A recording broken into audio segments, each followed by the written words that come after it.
Hello mga ga, sa ating video ngayon ay gagawa po tayo ng 2 kilo ng ating donuts at iba-iba yung magagawa natin dito. Makagawa po tayo dito ng maraming variety. Samahan niyo muna ako ngayon, kaya tara na. So dito sa ating mixing bowl, meron na tayong 2 kilo ng harina at yung yeast at yung bread improver. At mix lang natin yan. Kung walang mga bread improver ay okay lang naman. Huwag nyo nang lagyan.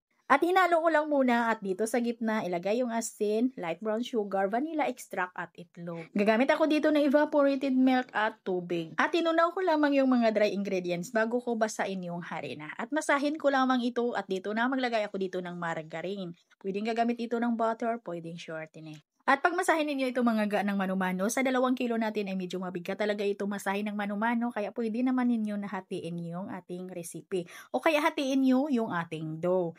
Itong aking dough ay pinadaan ko ito sa dough roller at pinutol ko agad yan sa 30 to 32 grams lang. At pinigura natin yan ng pabilog para sa ating donuts at yung iba dito ay nilagyan ko ng palaman na bukayo. Mga ga, bukayo yung palaman natin dito at yung iba na bukayo yung palaman ay i-fried natin, lutuin natin sa mantika at yung iba dito ay ilutuin natin sa oven. At yung ating donut ay nirest ko ito ng mga 30 minutes bago ko butasan at i-rest natin ito ulit bago natin lutuin. At ito mga ga, ito po yung donuts natin na may laman po na bukayo. Na pag umalsa na ay niluto natin dito sa mantika at naglagay lang ako dito ng asukal na puti at kailangan lang talaga mga pag nagbalot tayo dito ay isarado lang talaga natin yung ating dough para hindi naman lulusot yung ating mga palaman pag nagluto na tayo. At ito naman yung lulutuin natin sa ating oven, ay banihan lang natin yan ng evaporated milk, pwedeng itlog bago natin isalang at binutas-butasan lang natin yan sa ibabaw gamit yung ating tinidor.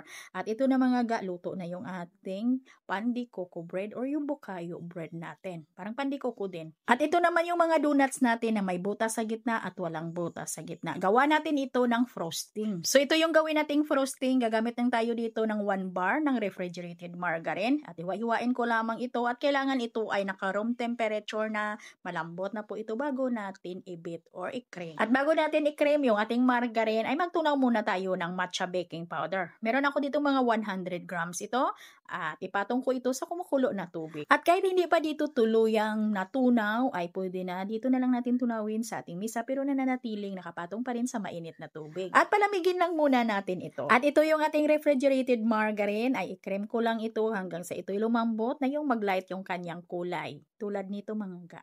At pag ganito na yung kulay niya at ganito ng kalambot, ay pwede na natin ilagyan ng 1 cup na powdered sugar. Pero pautay-utay lang yung paglagay natin ng powdered sugar. Ay paunti-unti lang talaga natin ilagay yung ating powdered sugar hanggang sa maubos. Para naman kasi hindi tatalse, kaya paunti-unti lang yung paglagay natin. At ilagay na natin dito yung tinunaw natin na matcha baking bar. At kailangan ay malamig na ito. Kailangan talaga na malamig na yung ating matcha baking bar bago natin dito ihalo. Baka matunaw din yung ating cream. Batihin lang talaga natin ito hanggang sa umalsa yung ginawa nating buttercream hanggang sa ito'y lumambot na hindi na siya magaspang. At ilipat ko lang ito sa ating mga plastic piping bag at gumamit lang ako dito ng icing tips pero hindi ko alam kung anong number yung icing tips na ito mga ga.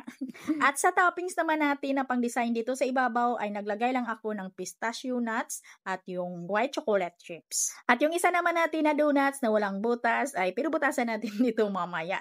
Ay i-coat natin ito sa powdered milk. At butasan lang natin dito sa gitna gamit lang yung wood doll na ito. At lagyan din natin ito ng ating ginawang buttercream. At sa ating toppings naman dito ay naglagay lang ako dyan ng sprinkles. At yung iba naman natin na donuts ay lagyan natin ito ng palaman or toppings ibabaw na bukayo. At ito na kadami yung magagawa natin sa 2 kilo natin na harina.